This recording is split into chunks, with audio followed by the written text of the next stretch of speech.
The speed on that first kick is basically because you don't pick the leg up and kick out. And even if you do kick that way, that's fine. Once you can't kick the way, notice some of the limitations. And that to me is more of a traditional Japanese way that actually come up through here and fan the kick up and out. The problem, we always have that from Mr. Kenny's school of kicking.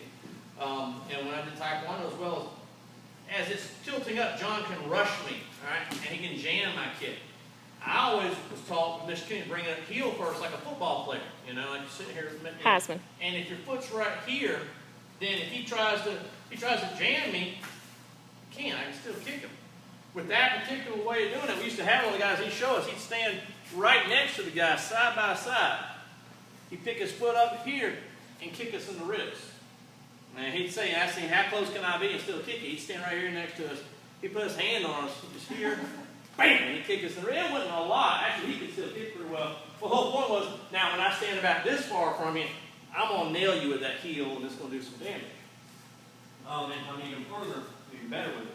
So just keep that in mind. The idea with this, we're not doing that. If you do, though, keep the heel pointed. Ours just kind of loop up and over, boom, right into it. And that's what makes it faster, because he doesn't get to see my whole body move.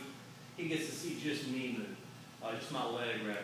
The second one, that step indicates how far you're going. If I stand right about here with John, I step to here and kick out, I can't get it, you know? So if I'm here, if I step a further step, I get even further back.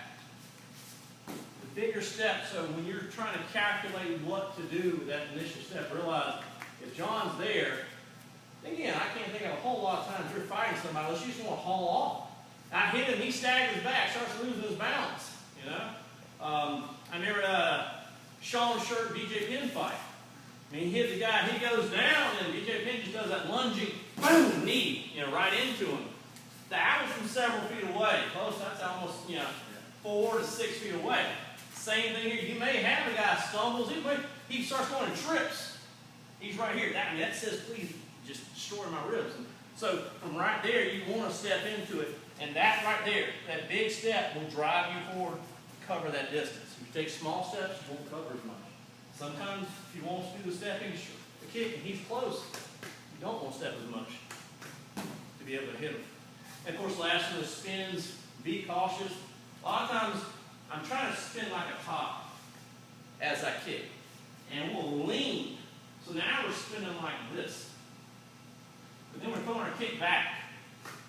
That will offset our power. There's going to be a power loss right down here where we're spinning here but firing off that way. So be cautious. Try to spin into, spin with what you drive into the technique. All right? Yes, sir.